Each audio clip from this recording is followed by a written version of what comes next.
Oi, eu estava fazendo uma transmissão ao vivo aqui e na hora que eu encerrei a transmissão eu não consegui deixar gravado, mas é sobre esquizofrenia, então vou gravar tudo de novo.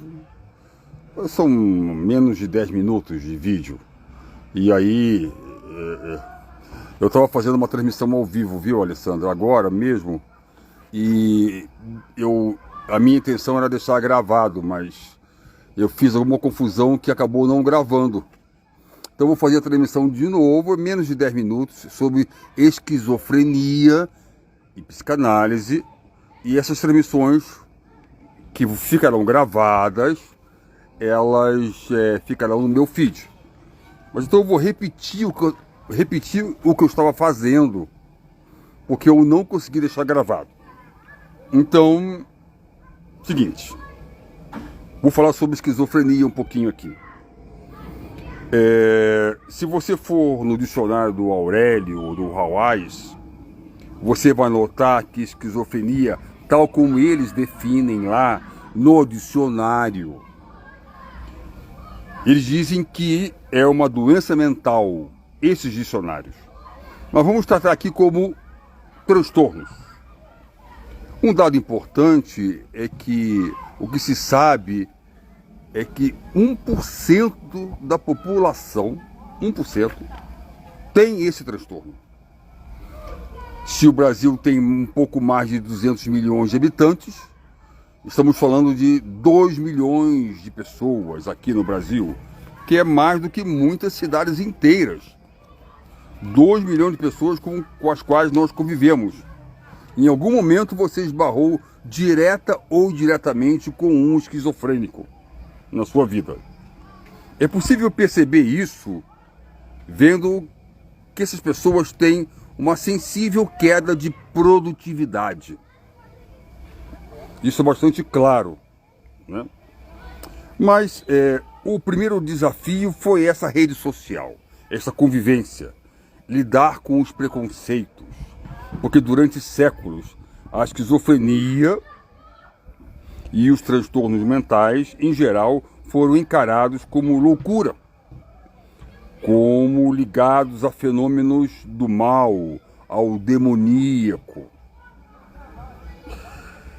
Mas no começo do século XIX é que os transtornos mentais começaram a ser vistos sob o prisma da ciência. Começo do século XIX.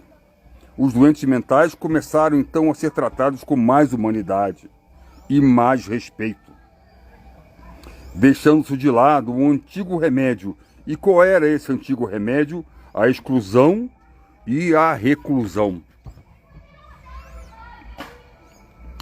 Antigamente, esse era o papel dos manicômios, dos sanatórios, das casas de repouso.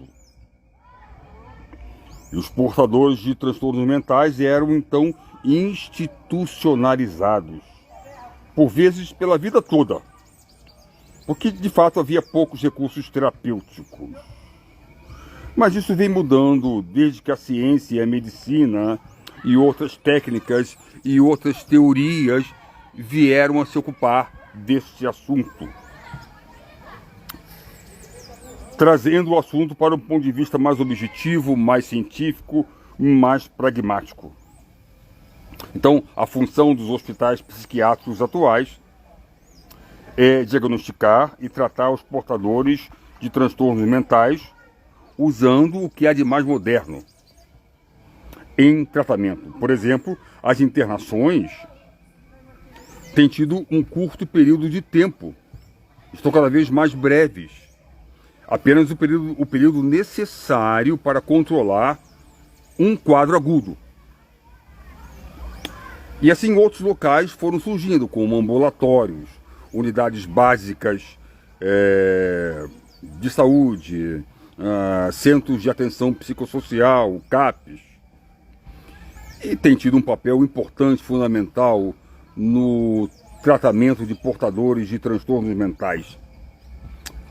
Uma vez que, se eles forem bem diagnosticados e tratados, eles estarão, esses doentes mentais, esses essas pessoas que possuem transtornos mentais, digamos assim, melhor dizendo, essas pessoas estarão a maior parte do tempo vivendo na comunidade, entre nós, integrados na sociedade.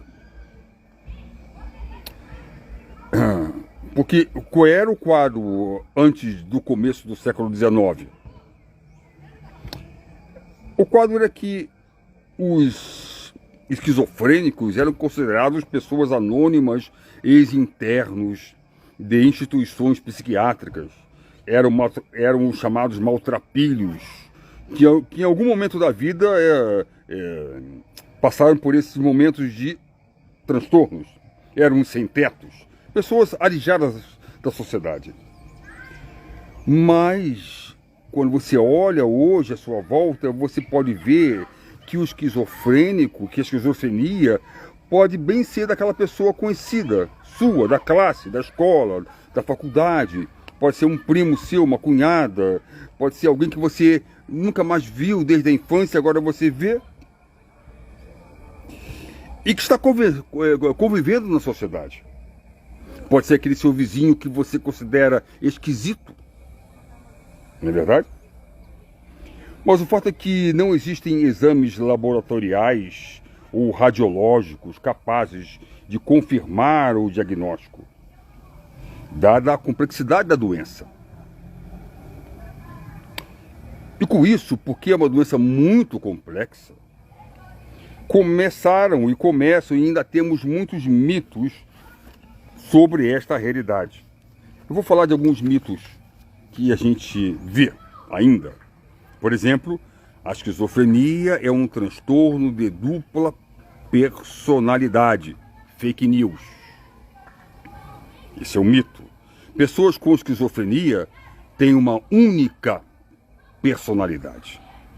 O termo esquizofrenia tem sua origem no vocabulário grego, que traduzindo de uma forma bastante livre, a palavra grega esquizofrenia quer dizer mente cindida. Esse fato pode ser estimulado, essa tradução livre da palavra esquizofrenia do grego, mente cindida, esse fato pode ter estimulado, de fato, a interpretação de que o esquizofrênico tem dupla personalidade, mas não é isso. O que ocorre é que é uma desorganização de processos mentais. Segundo mito, outra fake news. Pessoas com esse tipo de diagnóstico têm inteligência abaixo da média. Não é verdade. Inteligência abaixo da média não é uma característica dos esquizofrênicos. Muitas pessoas têm inteligência abaixo da média. Essa característica varia entre as pessoas, com esse problema ou sem esse problema, na população em geral.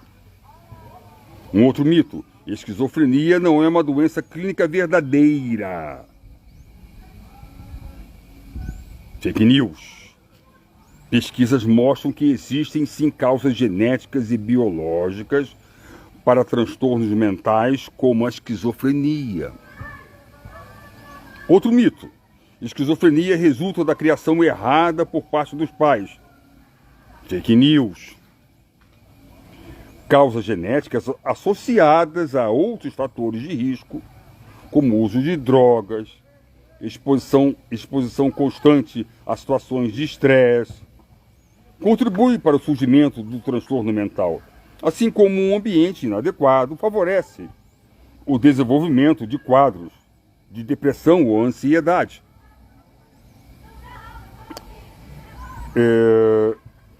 E este não é o caso, ou seja, não é uma exceção. Não há nada provando que a esquizofrenia resulte da má conduta ou má orientação dos pais na educação dos filhos. Outro mito: esses pacientes são pessoas preguiçosas e têm personalidade fraca. Fake news. A esquizofrenia é uma doença de causa biológica e não é gerada por má educação, preguiça, fraqueza. Trata-se de uma doença complexa e não é possível apontar uma causa única. A combinação de fatores genéticos, biológicos e ambientais contribui para o seu aparecimento. Outro mito: esquizofrenia não tem cura. E aí é um cuidado enorme, porque precisamos entender bem o que é a palavra cura. Ter um cuidado, sermos muito delicados com relação à palavra cura.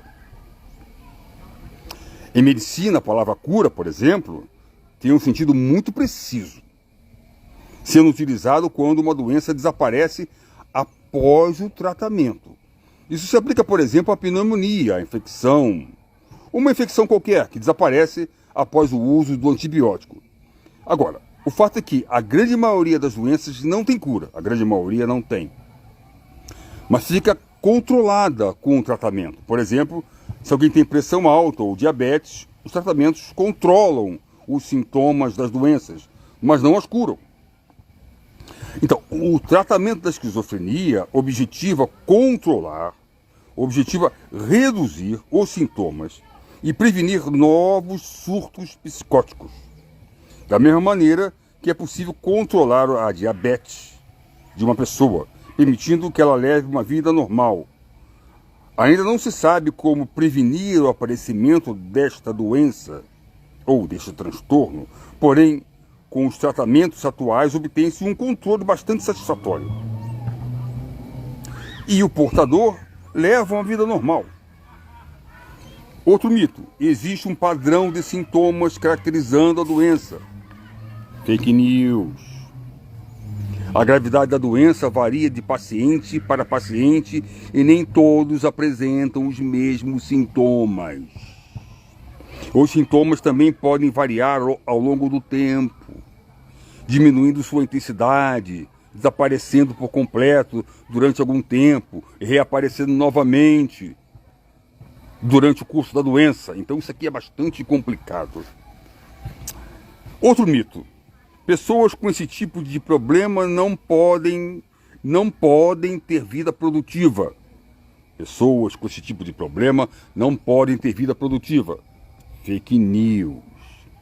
Não existe cura para a esquizofrenia, mas com um tratamento apropriado, os sintomas tendem a ser bem controlados e a maioria das pessoas com problema consegue ter uma vida produtiva. Algo muito parecido com o que acontece, por exemplo, com inúmeras doenças, como diabetes, pressão alta, que são controladas com medicação, mas não curam. Outro mito: a doença pode ser diagnosticada por testes clínicos ou de laboratório. Atualmente, pelo menos atualmente, a esquizofrenia não pode ser diagnosticada por testes clínicos ou exames de laboratório. O diagnóstico é baseado na presença e duração dos sintomas, considerando-se também danos significativos nas relações sociais, da vida familiar, no trabalho, na vida escolar, etc. Outro mito: pessoas que sofrem desse mal são perigosas ou violentas. Fake news. Estudos mostram que pessoas com esquizofrenia não são especialmente violentas, com exceção daquelas com histórico de violência antes da manifestação da doença, ou com problemas por uso de álcool ou drogas. Sabemos também que o tratamento adequado reduz muito as chances de algum ato de violência. Então, há muitas imprecisões, muitos conceitos errôneos. Então a questão é, como que a gente vai definir a esquizofrenia? Lá no dicionário Hawás, por exemplo, de língua portuguesa, ele define a esquizofrenia, esse dicionário, como termo geral que designa um conjunto de psicoses endógenas cujos sintomas fundamentais apontam a existência de uma dissociação da ação e do pensamento, expressa por uma sintomatologia variada com delírios persecutórios, alucinações, especialmente auditivas, e de habilidade afetiva. Agora, eu estou lendo o dicionário Hawás aqui. Bom, mas a designação é usada na psiquiatria e podemos dizer que um passo importante para a definição não apenas dessa enfermidade, mas de uma enorme gama de transtornos mentais, foi a elaboração dos manuais de classificação de transtornos mentais. Esses manuais são úteis para a gente. Eu vou falar mais sobre isso e sobre a posição da psicanálise nos próximos vídeos, tá bom? Não quero cansar muito vocês e também não quero me cansar muito.